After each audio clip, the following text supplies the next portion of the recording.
Ever since I got a vertical mouse about 6 months ago, I've been using it daily and I've never looked back. My wrist was starting to itch somewhere around this area inside and I had to do something about it quickly before it develops into something more serious. The vertical mouse of my choice at that time was the Logitech MX Vertical. At that time of purchase, this mouse was already discontinued, so I had to buy it from some other retailers that still have leftover stock. It's not perfect and it was rather expensive at that time as well. Actually, now it's also still quite expensive, but we'll get more into that later. Then recently, Logitech announced the new vertical mouse, the Logitech LIFT Vertical Ergonomic Mouse. It's cheaper, fixes a lot of issues that is found on the previous version, the MX Vertical, and also offers a lot of upgrades. So in today's video, I'm gonna share my experience with you after using the new Logitech LIFT Vertical Mouse for the past 2 weeks or so. And also treat this more like a review plus a comparison with the MX Vertical because I've been using this mouse for, again, the past 6 months. So let's begin.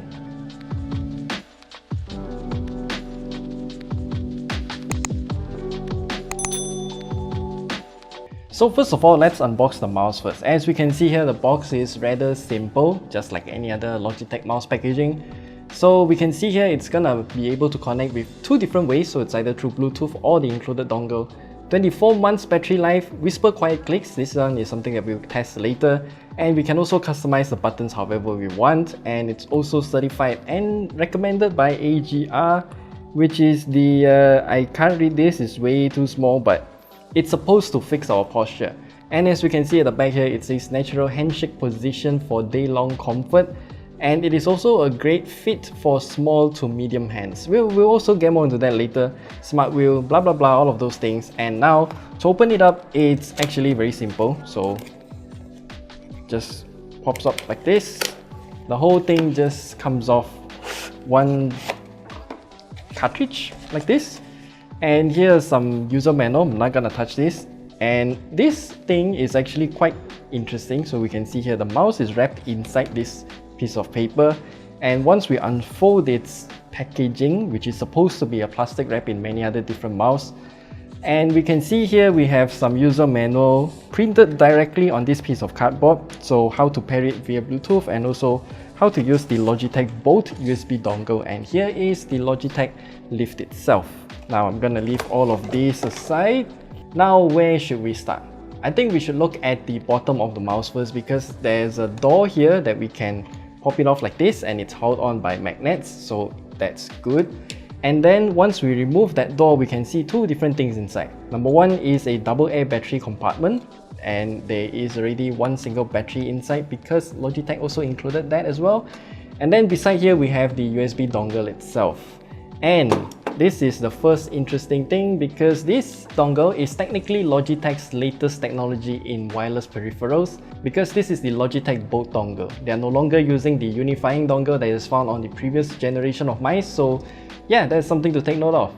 And as for the double air battery situation, this also means that this mouse does not have a built-in battery. To some it might be bad, but for me I think it's good because I can swap out the battery easily. But that also means that I'll have to source my own double air batteries if this ever gets exhausted. Granted, I've been using this mouse for the past 2 weeks or so and the software still reports 100% battery life, so I think what Logitech advertised to be a 24 months battery life is gonna be realistic or somewhere around there. But with a double air battery also means that the Logitech LIFT mouse is completely portless. There's no USB Type-C, no nothing. And that means this mouse cannot be used in wired mode. And that means this mouse is completely wireless and you can only connect it through the Logitech Bolt USB dongle or via Bluetooth. And yes, this mouse still has that triple connectivity mode at the bottom here where we can just press this button to toggle between all the 3 different devices. The overall shape of the mouse is also smaller than the MX Vertical, as you can see here. And looking at Logitech's hand size chart, my hand is borderline medium or large, as the size measures in at around 19 centimeters, also known as 3.5 credit cards. I think this kind of measurement belongs to the Facebook group that's called "What's This in Normal People Measurements?" Why size matters is because a vertical mouse is supposed to be grabbed. It is to be used in fingertip grip only. If you want to be a bit more comfortable, then maybe you can use it in palm grip as well. It's quite impossible if you want to use it in claw grip though, because once you see, if you try to claw grip, once you press on it, the whole mouse just kind of rotates, so you need a firm grip on both sides of the mouse to prevent that rotation when you click. Either way, I'm kind of okay with both the MX Vertical's larger size and also the LIFT's smaller size. They both feel great to hold, but if you look at them from the top here, you can see that the lift here is slightly curved around this side here. This slight bend drastically improves the comfort while using the lift, honestly. But the buttons, however, are silent on the lift. It's using Logitech's signature silent switches, which is found on other office mice, so you can hear it here. I mean, there's construction going on outside, but yeah, you can't hear the clicks at all. Same goes to the scroll wheel too, actually. But this is no ordinary scroll wheel, because we have something called Smart Wheel where it continues to scroll if there is enough momentum. It's kind of like Logitech's freewheeling mouse, but it automatically reverts back to a tactile scroll wheel at low speeds. And oh, there's also a DPI cycle button here, which has been moved to the bottom of the scroll wheel, and it is also silent. The side buttons though, they are not silent. I have no idea why Logitech made the other buttons to be silent, but these two buttons, they are absolutely very clicky.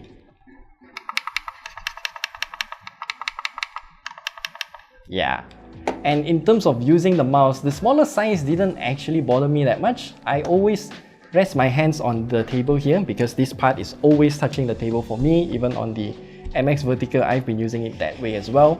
Through Logitech's website, it claims that this is using the optimal 57 degrees angle, which is the quote-unquote natural handshake position.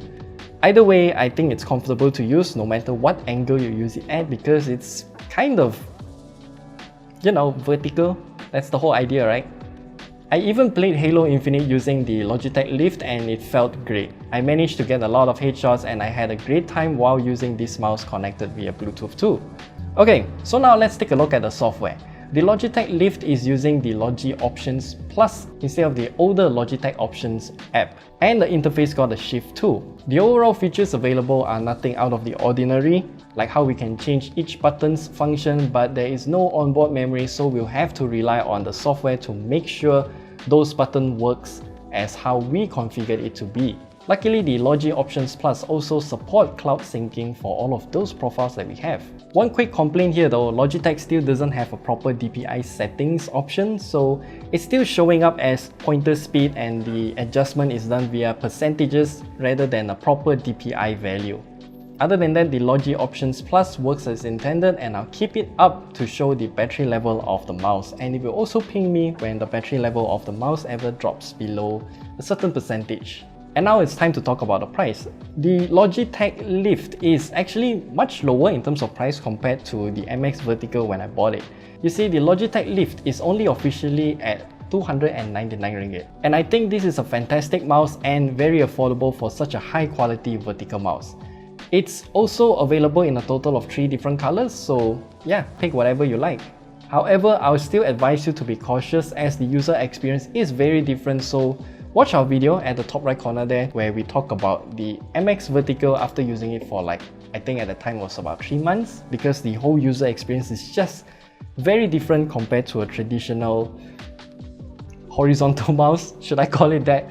But anyway, I really hope that Logitech will make an update for the MX Vertical as well. Maybe just make the Logitech LIFT bigger to replace the MX Vertical. Yeah, finally, if you're gonna ask me which vertical mouse is better, then the answer is simple. I would go for the LIFT simply because it is actually available for you to purchase right now. The MX Vertical has already been discontinued for quite some time, and it is also 100 ringgit more expensive compared to the Logitech LIFT.